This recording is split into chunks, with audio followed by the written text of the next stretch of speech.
enabled them to persecute the Jews and started confiscating the properties and excluding them from various professions and public institutions. Romania joined the Axis powers in 1941, and then it began to actively participate in the extermination of Jews. The Romanian army, along with the Einsatzgruppen units, they massacred tens and thousands of Jews in the territories it occupied. So this includes like Basarabia, Bukovina, and Transnistria, something that like we don't have them anymore. Like Romania doesn't control them anymore. Those killings were carried out through mass shootings, forced labor, brutal conditions in concentration camps, because later on they also they enabled concentration camps to be built. One of the most notorious episodes in the Holocaust in Romania was the Iași pogrom, which happened in June 1941, during which it was estimated something like 15,000 Jews were murdered, and even more were deported to Transnistria, where they died because of the harsh conditions. So what it's important to note is that Romania did not systematically deport the Jews to concentration camps like Auschwitz. The Romanian authorities, they implemented a lot of policies where they had forced labor and anti-Semitic legislation against the Jews. The most notorious camps is Transnistria, which nowadays is somewhere between the river of Dniester and Bug. It's in today Ukraine and a bit of Moldova. In the end, towards the end of the Second World War, when the Soviet army advanced into the Romanian territory, the regime collapsed, and that's when, because Romania joined the Allies in 1944, that's when it led to the end of the deportation of Jews and the systematic killing of them. It's believed that somewhere around 270,000 Jews died at the end of the, perished during the Holocaust. And that was maybe 15-20% of the Romanian Jews at the time. So it was a very significant proportion. So the way it happened, how they were persecuted through various ways. The first one, it was horrific. It started with a horrific law that was passed in 1940 by the government. It was the law for defense and of the race and nation.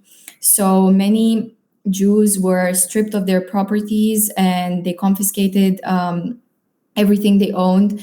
They forced them into labor, and they were excluded from various professions and public institutions. Then there was the pogroms and the mass killings.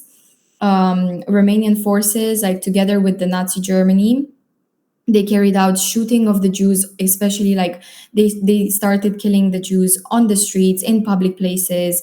And one of the most notorious one was the Iași pogrom, which I'm going to talk a bit more about, because that's considered to be one of the most brutal episodes in the Romanian Holocaust. Then you had the deportation to the Transnistria, which is the Transnistria governorate was basically at the time famous only for the concentration camp. Tens and thousands of them were forced there to conditions that they were unimaginable. So such harsh conditions that many of them died basically because of starvation, disease. There was a lack of treatment. Then there was the forced labor, and during the Second World War, Romania was utilizing the Jewish forced labor extensively, and they were put into building roads, dig trenches, constructing buildings, and performing other physical demanding tasks without allowing them to have access to water, food, medicine, anything of that sort. And then the last way of systematically persecuting Jews was the concentration camps. And the most notorious one was called Bogdanovka camp. And that's where thousands of atrocities were committed against the Jewish prisoners. The most I said that I'm gonna like tell more about the Yash pogrom, which is the most brutal episode of anti-Semitic violence that happened in Romania. It started back in June 1941 with the Operation Barbarossa. When Romania joined the Axis power, it began its own like military campaign against like in the region. And Iași is somewhere in the northeast of Romania, and it's a very important, still nowadays, a very important city. And that's where they became the target of anti-Semitic violence.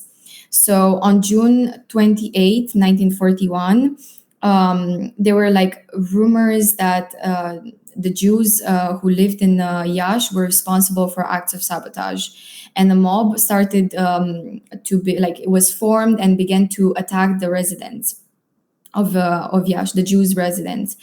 And the violence like escalated like very quickly, and over the course of like several days they were brutally like beaten to death, and people were throwing rocks at them on the street. And this was not only the military or the officials that were doing this was also the people, the Romanian civilians.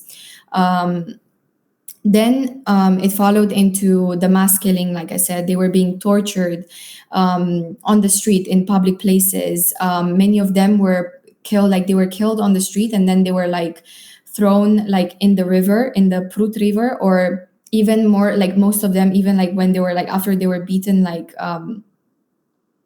very very badly, then they were thrown into the river and led to like die in the like led to die. So those who managed to escape like the horrific days in Yash, then they were put in the death trains. So they were put in those trains, which at the time they were actually used for transporting cattle, so like animals in general. And just like you have like an idea of how crammed up, like in one wagon you could put like 8 standing horses, and they were trying to cram up as many like Jews as possible to send them to Transnistria, to the concentration camp. Many of them didn't make it to the concentration camp because they died of starvation, they died of lack of water, they died of like sanitation facilities. And those who made it to Transnistria, they were facing even harsher, like they arrived there and they faced even harsher conditions. They were put into like forced labor, but they were basically treated into like brutal conditions. So essentially, those who managed to survive, like I said, like at the beginning, the exact numbers is not really known how many people died, but it's estimated to around 15,000. It some of like the brutality of what happened at the Yash pogrom, it shocked even some of the Romanian officials who at the time tried to stop the atrocities, but as it can be seen today, like largely unsuccessful in preventing the mass killing. And while Romania has, like, the reason why I chose this topic to like talk about is because only back in 2004, the Romanian government acknowledged its involvement in the Holocaust and in the persecution, in the systematic persecution of the Jews. And it has done some stuff to like acknowledge what it has like caused to the Jews, but not very much. And it mainly consists of like official statements.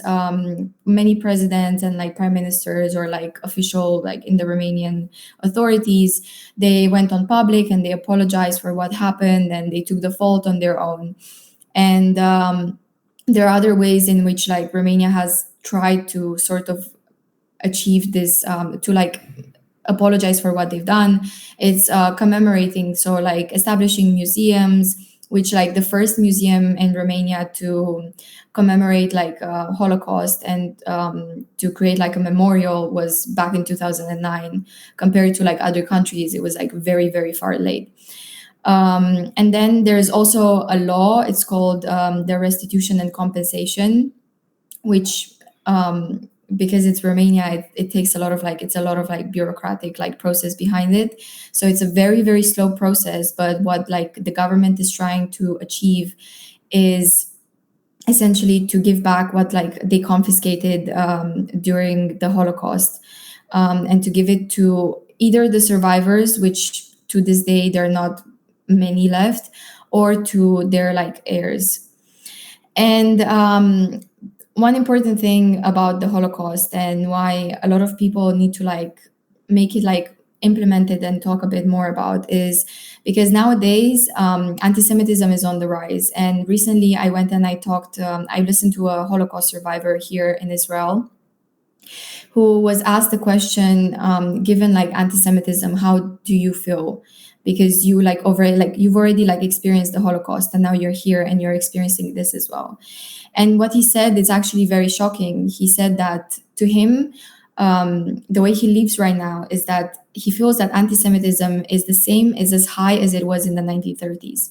And this is very alarming, given that like this could happen and the history could happen. So it is very important to acknowledge the Holocaust and to learn about it. So we learn about like the mistakes that we have made, because each country that has systematically killed the Jews, and even so like has the part, and they need to do something to prevent this to happen.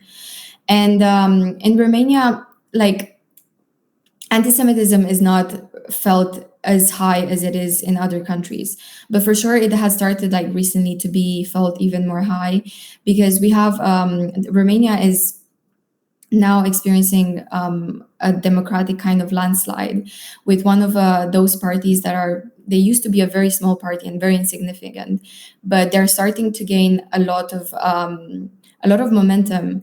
And this party is a very xenophobic, racist, and even in their manifesto, they're saying that they don't want the education of the Holocaust to be implemented in schools, which only now in 2023 it has started to be implemented in Romania. So my point is, while anti-Semitism is not really on, like it's not highly seen on the rise in Romania, it's starting to become even more and more like spoken about, because you have parties, and a party which has gained seats in the parliament and in the government, a party that has now a voice to talk to the people and to promote. And they were people shockingly voted for them, and to see people vote for someone who promotes those kind of legislation, it's very scary, because the history could easily repeat and the Holocaust could happen. So that's what I wanted to talk about today. It's a short story. It's a very sad story at the same time, but it's important to raise awareness. So now, if anyone has questions, I'm more than happy to answer questions.